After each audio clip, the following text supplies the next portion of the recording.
तो 1 महीना बीत गया।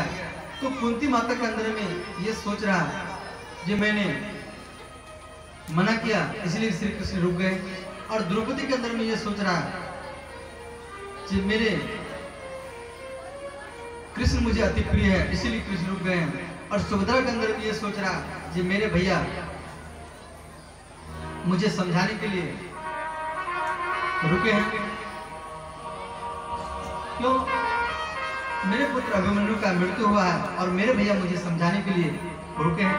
और उत्तरा के अंदर में ये सोच है कि मेरे गर्भ में एक बालक है और जब तक बालक जन्म नहीं लेंगे तब तक श्री कृष्ण रुकेंगे। और सबके अंदर में अलग अलग सोच है, परंतु भगवान श्री कृष्ण क्यों रुके हैं ये किसी को बात मालूम नहीं है।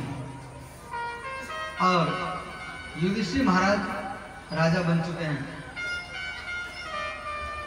तो कुछ दिन के बाद में युधिष्ठिर महाराज को राजगद्दी अच्छा नहीं लगा, और रात्रि का समय है और ये रात में सोच रहे हैं कि महाभारत युद्ध में बहुत व्यक्ति मरे हैं, हाथी मरे हैं, घोड़े मरे हैं, सिंह मरे हैं,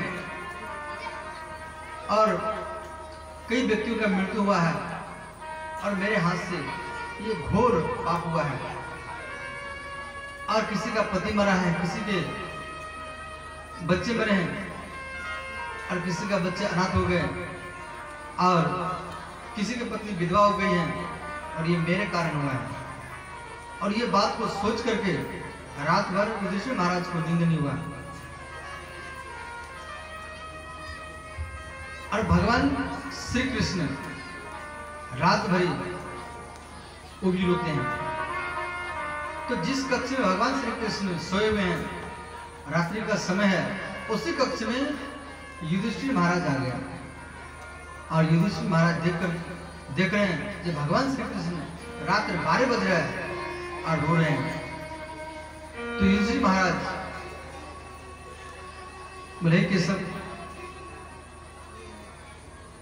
मेरे कारण हमसे कोई गलती हो गया है इसीलिए आप रो रहे हैं। तो भगवान श्री कृष्ण बोले राजन आपका कोई गलती नहीं है, और इस रात्रि घोर रात्रि में आप किसका याद करके रो रहे हैं? तो भगवान श्री कृष्ण कह रहे हैं कि मुझे भीष्म का याद आ रहा है। और उधर कुरुक्षेत्र में पितामह भीष्म बाणों की सैया में पड़े हैं, और अर्जुन ने जो बाण मारा है चरण से लेकर के मस्तक तक, और हर रोम रोम से खून बह रहा है, और पितामह भीष्म करवट ले नहीं पा रहे हैं, और बैठ भी नहीं सकते हैं, खड़े भी नहीं हो सकते हैं, और खून बह रहा है। और भागवत विद्या क्या है, अर्जुन ने इतना बाण मारा है जो उस बाण के बीच में एक अंगुल भी नहीं जा सकता है, और करवट भी नहीं पा रहे हैं। कभी ठंड पड़ता है, कभी ओस पड़ता है, कभी धूप पड़ता है, कभी बारिश, कभी आंधी, कभी तूफान। और इस प्रकार कुरुक्षेत्र के मैदान में पितामह भीष्म बाणों की सैया में पड़े हुए हैं, और हर रोग से खून बह रहा है, और रात्रि का समय है। और गंगा माता पितामह भीष्म का दर्शन करने के लिए आए हैं। तो पितामह भीष्म आंख लगा करके देख रहे हैं जो मेरे पास में कौन आ रहे हैं। तो गंगा माता फिर पितामह भीष्म के पास में आए। तो पितामह भीष्म गंगा माता को चरण में प्रणाम करने के लिए हाथ को उठा रहे हैं, परंतु हाथ में सामर्थ्य नहीं है, हिल नहीं रहा है। और हमारी माता आए हैं तो माता के चरण में प्रणाम करना चाहिए, जल पिलाना चाहिए। और मैं एक पुत्र हूं जो आज अपनी माता को जल भी नहीं पिला सकता हूं, प्रणाम भी नहीं कर सकता हूं। इस प्रकार अंतिम में मानसिक प्रणाम किए, मन में प्रणाम किए। तो गंगा माता मन में समझ गई कि मेरा पुत्र मुझे मानसिक प्रणाम कर रहा है, और गंगा माता को देख करके पितामह भीष्म फूट फूट करके रो रहे हैं। तो यहाँ गंगा माता कह रहे हैं पुत्र, मैंने तुझे इच्छा मृत्यु का वरदान दिया था, परंतु आप इतना कष्ट क्यों सहन कर रहे हैं? तो यहाँ पितामह भीष्म कह रहे हैं कि हे माता, एक बार इन आंखों में मैं श्री कृष्ण का दर्शन कर लूं, कृष्ण दर्शन लाल सहा, एक बार मैं श्री कृष्ण का दर्शन कर लूं, फिर मैं अपने प्राण को त्याग दूंगा। इसी लालसा में मैं इतना कष्ट सहन कर रहा हूं। और जब इस प्रकार यहाँ भगवान स्वयं कह रहे हैं, यदि बातार दोषेन मद भक्तम नाम विस्मरि अहम अस्मरामि। यहाँ भगवान कह रहे हैं, जो मेरा आजीवन भक्ति किया है और मैं ऐसे भक्तों को अपने, और वो वृद्ध के समय जब बूढ़े हो जाते हैं तो उसका गला में खून से कब से गला भर जाता है और वो आवाज भी नहीं निकल पाता है, और ऐसे समय मेरा याद करता है, तो मैं ऐसे भक्तों को ताम भक्तम ननाश्च परम गतिम, और ऐसे भक्तों को मैं अपने पास में बुला लेता हूं और उसको बैकुंठ भेज देता हूं।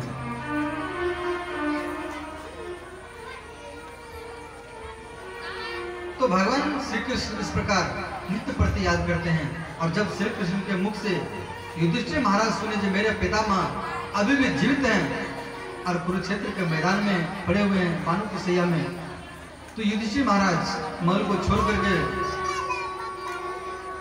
हस्तिनापुर से भागे और उनके पीछे भीम, अर्जुन, नकुल, सहदेव और उत्तरा भगवान श्री कृष्ण, व्यास, भीम और भीष्म के मृत्यु को देखने के लिए सब कुरुक्षेत्र के मैदान में पहुंचे हैं। और भागवत में दिया गया है, आकाश में जो सप्तऋषि हैं, तारा है, वो भी भीष्म के मृत्यु को देखने के लिए वो जमीन पर उतर आए हैं। और कर्दम प्लस अत्रि मरीच सब ऋषि मुनि देवता लोग, पांडव लोग सब मृत्यु को देखने के लिए वहां पर आए हैं। और वहां पर भगवान का एक साथ में 4 अवतार हैं। नारद जी भी भगवान का अवतार हैं, व्यास जी वो भी भगवान का अवतार हैं, और भगवान श्री कृष्ण वो भी भगवान का अवतार हैं। परशुराम जी पितामह भीष्म के मृत्यु को देखने के लिए परशुराम जी भी आए हैं। तो पितामह भीष्म रो रहे हैं कि आज मेरा गुरु आए हैं और मैं अपने गुरु के चरण में प्रणाम नहीं कर सकता हूँ, जल नहीं पिला सकता हूँ, और जिससे मैं अस्त्र विद्या प्राप्त किया हूँ, पादुकास्त्र, नारायण अस्त्र शिक्षा प्राप्त किया, और आज मेरा गुरु यहाँ पर दर्शन करने के लिए मेरा आए हैं। अंतिम में मानसिक प्रणाम पितामह भीष्म किए हैं। तो भीष्म समझ गए, भीष्म मुझे मानसिक प्रणाम कर रहे हैं। तो भगवान के 4 अवतार वहां पर एक साथ में हैं। तो भगवान परशुराम करे हैं, भगवान वेदव्यास करे हैं जो भागवत लिखे हैं, और भगवान श्री नारद जी भी करे हैं। चारों भगवान का अवतार माना गया है। तो पांडव तो हैं, सप्तऋषि भी हैं, तो भगवान का 4 अवतार एक साथ, ऐसा मृत्यु किसी का भी नहीं हुआ है। तो मर्द से भगवान के 4 अवतार वहां पर विराजमान। पहले धर्मराज युधिष्ठिर को कुछ ज्ञान का उपदेश दीजिए। तो इस बात को सुन करके पितामह भीष्म फूट फूट करके रोने लगे, और पितामह भीष्म बोले, हे गोविंद, हे अच्युत, हे रघुनाथ, हे केशव, हे राम, इस प्रकार हे अयोध्यानाथ 1000 नाम लेकर के यहाँ भगवान का स्तुति की है पितामह भीष्म, जिसको विष्णु सहस्त्र नाम से लिखा गया है। उसी जगह पितामह भीष्म कृष्ण का 1000 नाम लेकर के स्तुति किए हैं। बोले, हे केशव, मेरे आंख को दिखाई नहीं दे रहा है, मेरे कान को सुनाई नहीं दे रहा है, और एक स्त्री संतान को जन्म देते समय जितना कष्ट होता है उससे मुझे कई गुना कष्ट हो रहा है, दुख हो रहा है, और मैं कैसे इस स्थिति में ज्ञान का उपदेश दूंगा। तो भगवान श्री कृष्ण पितामह भीष्म के ऊपर में कृपा दृष्टि बरसाए, और भीष्म का सारा दर्द चला गया और पूरा ब्रह्मांड का ज्ञान हुआ। तो यह पितामह भीष्म 56 दिन तक महाभारत युद्ध में 56 दिन तक ज्ञान का उपदेश दिया है। तो यहाँ पर युधिष्ठिर महाराज 5 प्रश्न किए हैं, वो 5 प्रश्न क्या है? दान धर्मान राज धर्मान मोक्ष धर्मान विभागसः स्त्री धर्मान भगवत धर्मान समासेव्यास योग्यतः। यहाँ कहा जा रहा है दान धर्मान। दान धर्म क्या है? ध्यान देना, आपके जीवन में बहुत बड़ा लाभ देगा। तो दान धर्म क्या है? देखो, दान करने से धन कभी घटता नहीं है। जिस प्रकार नहाने से शरीर शुद्ध होता है, कथा, और आपके पास में जो धन है तो उसका 3 गति है, उसका चौथा गति नहीं है। तो 3 गति क्या है? तो पहला गति है दान,